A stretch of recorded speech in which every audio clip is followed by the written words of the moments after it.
Sir, మహారాష్ట్రలో ముస్లింలకు రిజర్వేషన్లు ఇస్తామనే హామీ నేపథ్యంలో ఒక చర్చ జరుగుతోంది సార్. మతపరమైన రిజర్వేషన్లు రాజ్యాంగ విరుద్ధమా అని. ఎట్టి పరిస్థితుల్లో రాజ్యాంగ విరుద్ధము. కోర్టులు అనేకసార్లు తీర్పులు కూడా చెప్పాయి. అది ముస్లిం రిజర్వేషన్లు అంటున్నారు, కానీ వాస్తవం అది ముస్లిం రిజర్వేషన్లు కాదు. ముస్లింల్లో ఉన్న వెనుకబడిన వర్గాలకు రిజర్వేషన్. అంటే రిజర్వేషన్ అనేది మతం ప్రాతిపదికగా ఎప్పుడు ఇవ్వరాదు. ముస్లిం రిజర్వేషన్లు అంటే ముస్లింలు అందరికీ రిజర్వేషన్, ముస్లింలు అందరికీ రిజర్వేషన్ ఉండవు. ఇప్పుడు మీకు ఎస్సీ రిజర్వేషన్లు అనుకోండి, ఆ ఎస్సీ కులంలో పుట్టిన ప్రతి ఒక్కరికి రిజర్వేషన్లు అని కదా మీనింగ్. ఎస్టీ రిజర్వేషన్లు అంటే ఎస్టీగా పుట్టిన ప్రతి ఒక్కరికి ఎస్టీ రిజర్వేషన్. బీసీల్లో ఉంటే ఆయా గ్రూపుల తగ్గట్టు వాళ్ళ అందరికీ. ఇప్పుడు ముస్లిం రిజర్వేషన్ అంటే ముస్లింలు అందరు రావు. ముస్లిం ఇప్పుడు అసదుద్దీన్ ఓవైసీ కుటుంబ సభ్యులకు వస్తుందా? రాదు. మీకు నిజాం మనవళ్ళకు ముని మనవళ్ళకు వస్తుందా? రాదు. సో బషీరుద్దీన్ బాబు ఖాన్ ఎస్టేట్స్ ఉన్నాయి, బషీరుద్దీన్ బాబు ఖాన్ మనవళ్ళకు వస్తుందా? రాదు. ముస్లిం రిజర్వేషన్లు అంటే ముస్లింలు అందరికని కాదు. ఇప్పుడు ఎస్సీ రిజర్వేషన్లు అంటే అందరికీ కదా, తేడా ఏం లేదు. కానీ ముస్లిం రిజర్వేషన్లోనే అంటారంతే, కానీ వాస్తవంగా అది ముస్లిం రిజర్వేషన్లు కాదు. ముస్లిం గనక రిజర్వేషన్లు ఇవ్వడాన్ని రాజ్యాంగం ఒప్పుకోదు. Religion based reservations are unconstitutional secular స్టేట్లో. అది ఎవరు రాజ్యాంగం ఒప్పుకోదు, రాజకీయంగా కూడా కరెక్ట్ కాదు, దేశ విభజనకు దారి తీస్తుంది. ఇప్పుడు బ్రిటిష్ కాలంలో ఈ ముస్లిం రిజర్వేషన్లు పెట్టి, ముస్లిం కాన్స్టిట్యున్సీలు పెట్టి నానా బీభత్సం చేసి దేశాన్ని విడగొట్టారు. అందువల్ల మెజారిటీ మైనారిటీ కమ్యూనిటీల మధ్య అగాధాన్ని సృష్టిస్తుంది. అందువల్ల ముస్లిం రిజర్వేషన్లు రాజ్యాంగ విరుద్ధము కాదు, రాజకీయంగా దేశానికి శ్రేయస్కరం కాదు. అయితే మతం ఆధారంగా రిజర్వేషన్లు ఇవ్వరాదు, కానీ మతం ఆధారంగా నిరాకరించవచ్చా అనే క్వశ్చన్ ముందుకు వచ్చింది.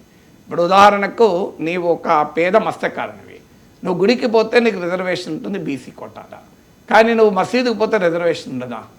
నువ్వు ఒక రజక వృత్తి చేసుకుంటావు, నీకు గుడికి పోతే రిజర్వేషన్ ఉంటుంది, మరి మసీదుకు పోతే రిజర్వేషన్ ఉండదా? అంటే రాజ్యాంగం ఒకవైపు మత స్వేచ్ఛ ఆర్టికల్ 25 ప్రకారం మత స్వేచ్ఛ ఇస్తూ, మళ్ళీ ఆ మత స్వేచ్ఛను అనుభవించినందుకు ఇంకో అఫర్మేటివ్ యాక్షన్ రిజర్వేషన్ బెనిఫిట్ ఎట్లా తీసేస్తారు అనేది ప్రశ్న. అందువల్ల ముస్లింల్లో కూడా వెనుకబాటుతనాన్ని గుర్తించి ఆ వెనుకబడిన వారికి, ఇప్పుడు దూదే కుల ఇట్లాంటి కొన్ని కులాలు ఉన్నాయి ముస్లింలో కూడా. సో వారు చాలా వెనుకబడిన కులాలు అవి. ముస్లింలుగానే ముస్లింలు అందరూ ఒకే రకంగా లేరు. మనకి ఇస్లాంలో కుల వ్యవస్థ పైకి ఎన్ని చెప్పినా రియాలిటీలో ఇప్పుడు సిక్కులు ఉన్నారు. సిక్ అనేది సిక్కులంతా ఒకటే కదా, వాళ్ళు హిందూస్ కాదు. మరి సిక్కిజంలో కాస్టిజం ఉండకూడదు, కానీ ఇవాళ సిక్కిజంలో కూడా ఎస్సీ రిజర్వేషన్లు కూడా ఉన్నాయి. ఇప్పుడు మనకు చరణ్జీత్ సింగ్ చన్నీ ముఖ్యమంత్రి ఉండే, బూటా సింగ్ కేంద్ర హోంమంత్రి ఉండే, వీళ్ళందరూ కూడా ఎస్సీ నాయకులే కదా. ఎస్సీలు బీసీలు అందరూ ఉన్నారు మీకు అందులో కూడా.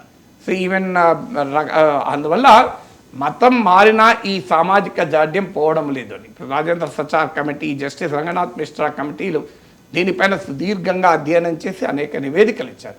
అందువల్ల మతం ప్రాతిపదికమైన రిజర్వేషన్లు రాజ్యాంగ విరుద్ధము.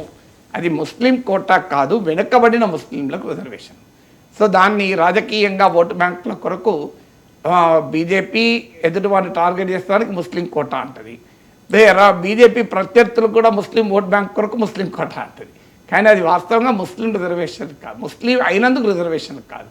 ముస్లింల్లో కూడా వెనుకబడిన వర్గాలు, ఎలాగైతే హిందువుల్లో సోషల్ అండ్ ఎడ్యుకేషనల్లీ బ్యాక్వర్డ్ క్లాసెస్గా గుర్తించబడితే రిజర్వేషన్లు ఉంటాయో, ముస్లింలు కూడా social and educationally backward classes అని గుర్తింపు ఉంటే రిజర్వేషన్ ఉంటుంది.